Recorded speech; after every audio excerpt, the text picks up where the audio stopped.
like a moth to a flame. Karen remembers vividly the first time she walked into that church.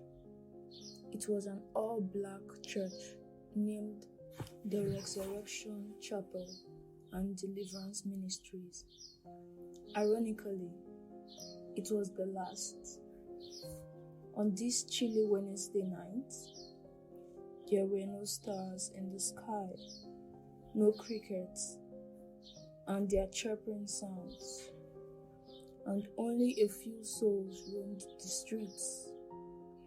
It was as if the whole city had gone to sleep. Such a bleak night. The night before, there was a shootout between two rival cult gangs, battling for that territory.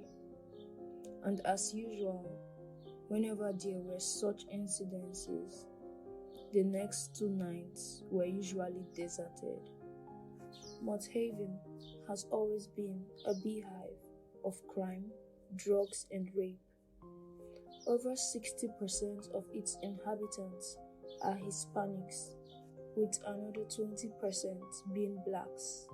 So on that fateful night, Karen was one of the few persons on the streets. Her survival depended on hanging around corners by this time of the night. She decided to stroll down towards Neon Light Club, her regular chilling spot.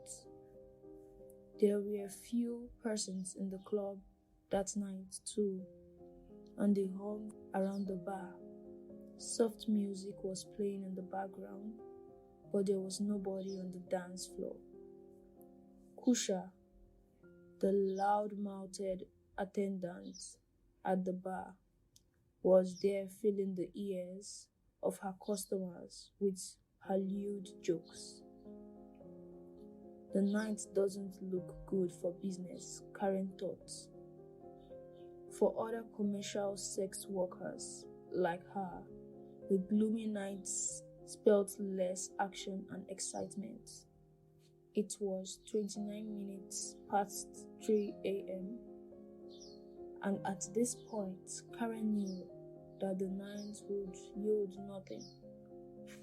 She unstrapped the heeled shoes she wore every night and began the tiring walk home.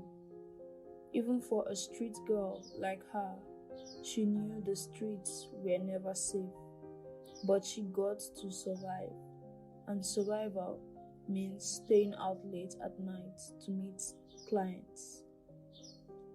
As she approached the red bricked building, she heard a song, a choir, the flutes and notes from the piano intertwined and floated harmonically, doing a slow romance of 2 sounds, becoming one sharp, sweet melody. The soloist had this voice that sounded like that of an angel, and she scaled impossible heights with it. Goosebumps broke out of Karen's skin. She felt a hot dam of tears gathering currents behind her eyelids. The lyrics of the song poked in every corner of her being. Earnestly, tenderly, Jesus is calling, calling, O sinner, come home. So she went. The pull was stronger than the firmness of her feet on the tarred ground. She was drawn like a moth to a flame. She couldn't turn even when she wanted to. Her legs seemed to have a will of their own.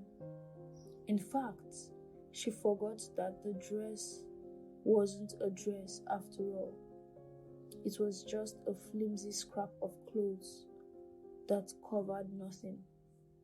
She forgot that her shoes were in her hand, and that if she bobbed her head too suddenly, Barbara's wig, which she borrowed, would slip off her head.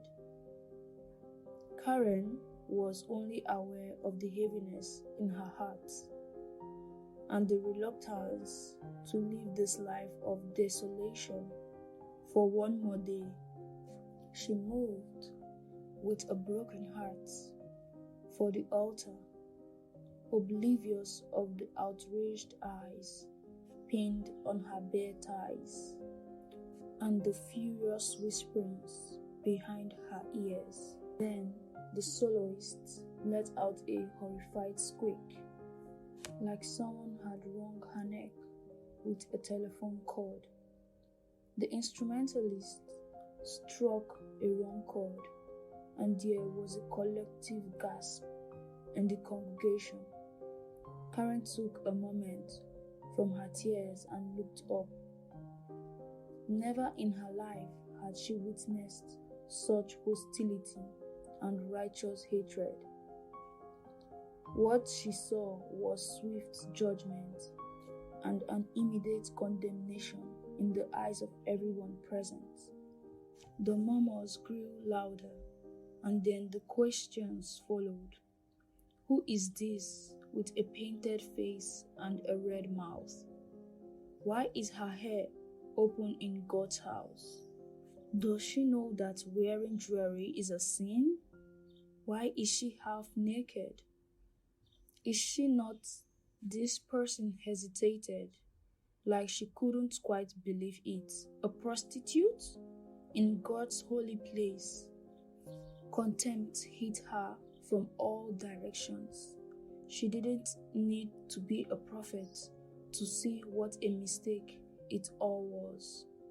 Did I really think that the mighty and holy Jesus had been talking to me, calling me to come home? Home where? Her mocking laugh broke into a fresh bout of tears. The walk back out had to be the most shameful 30 seconds of her life.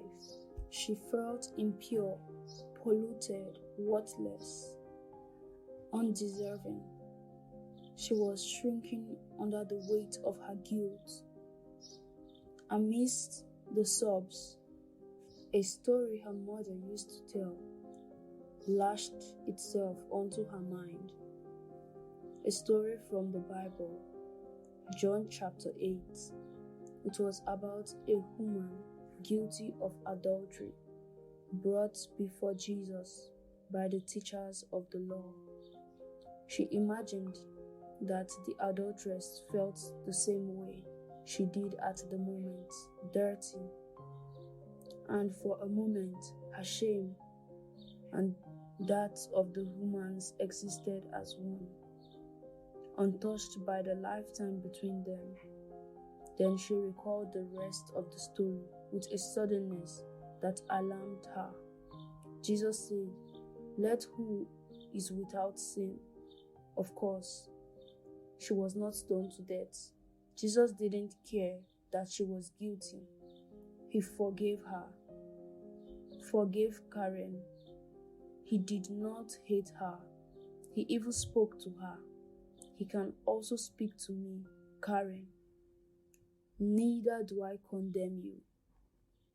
The tears she shed this time were not born of self-pity. Instead, they were tears of gratitude and a new sense of freedom. There are no words to describe what Jesus did for her that night. The absolution, the liberation, even though she didn't know what the future held. The testimony of Jesus bubbled in her heart and sat on her face a radiant smile. She knew something no one else knew. Jesus loved her. She was willing to share that wonder with whoever cared to listen.